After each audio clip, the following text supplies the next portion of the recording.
and welcome back to another episode of Commander's Log. Today is episode 2, Arms Robbery.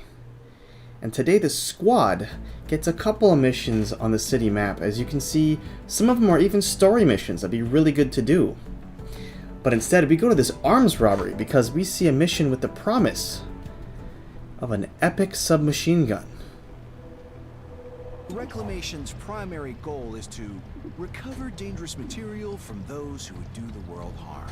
On occasion, that means confiscating a powerful weapon from someone willing to use it against So we go ahead and we take Axiom, Blue Blood, Verge, and Terminal to this new site because we think that we can find a new weapon that's going to enhance the capabilities of our troops, and we can't say no to that. Good tip. Looks like the hostiles have a weapon on our list. So, the best way to get the drop on our enemies was to literally drop in on them through the skylight. So here we go. Literally just jumping down. We're not repelling. This is just superhero landing this. No falling damage. And Terminal goes ahead, takes some pot shots at this turret. We do not like the turret. And neither does Axiom. Boom. Okay. Blue Blood looks around and sees this guy, and it's called a necromancer. We have never seen this before, and we are a little bit afraid of what it can do. We go ahead and deal some damage to it. And Verge doesn't want us shooting at us, so we lift it up into the air. But we still do get shot at by a couple of his allies. That guy right there, he's the guy with the epic submachine gun. We need to take it from him. Terminal sees that some of her allies have been wounded and decide to dispatch her heal bot, 9000, over here to Blue Blood. Just what I needed. Topping him off back to full. And Terminal decides that smoke grenade would be the best thing to do, just to make sure that the team doesn't get damaged too much. And she does some more damage to this necromancer dude up here at the top. Mr. Commando comes over here, breaks the window, and takes a shot at us. Good thing he missed.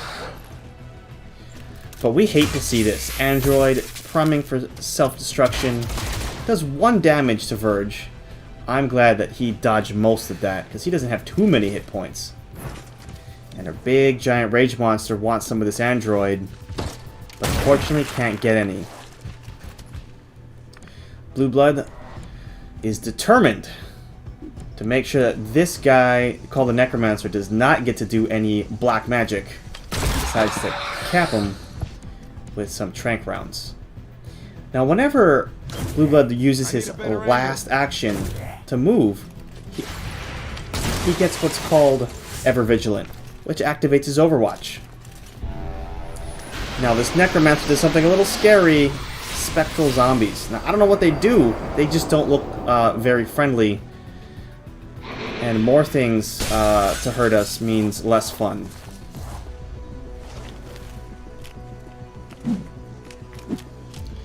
Now this trooper goes ahead and tries to shoot at our rage monster Axiom, but he is really good at dodging bullets.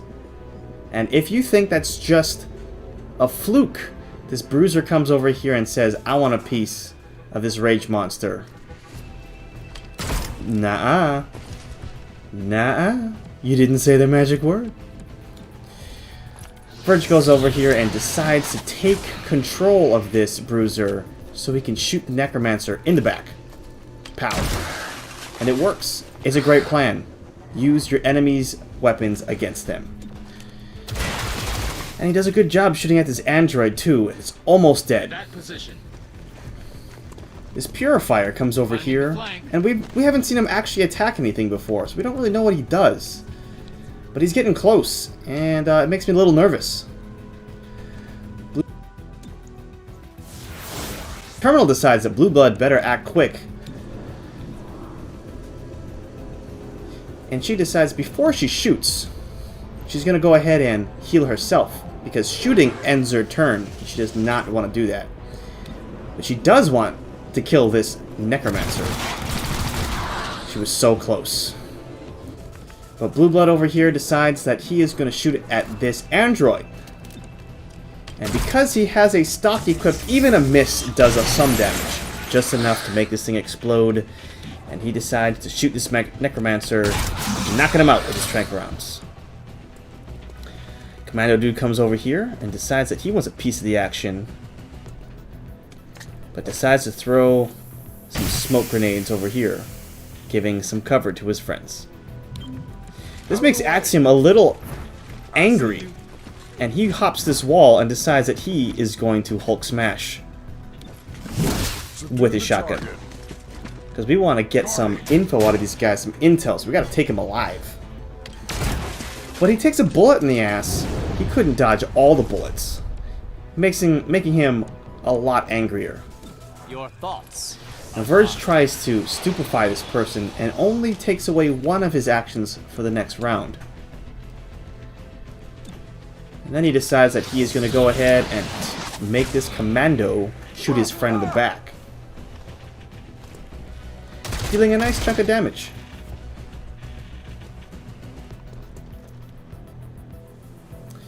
And this purifier decides he's going to get a little frisky here and throw a grenade. Now this really had my heart in my throat, as I thought it was instantly going to explode. But evidently grenades right now just make you move around out of your position before they explode. Which is great for me because I don't want to take any damage, or any more damage. Verge comes over here to the right flank, deciding that he wants to not be next to the grenade. Let's get your insides back inside. And Terminal decides Thanks, I guess. that Axiom needs some hit points. And Axiom doesn't really like getting help. I don't know if he doesn't like getting help from humans, or just in general. So we go ahead and critically hit this bruiser. And Blue Blood moves up, activating his Ever Vigilant. Commando takes one step too many and gets shot for his troubles. Boom. Now Axiom is really angry and wants to hit something as hard as possible. So he rages one more time and decides that he's gonna smash this guy. It's only a 55% chance to hit, but he doesn't care because he's just gonna whack something. And misses. Now he's staring the enemy in the eyeballs. His bruiser shoots Terminal right in the shoulder. She's not happy about it.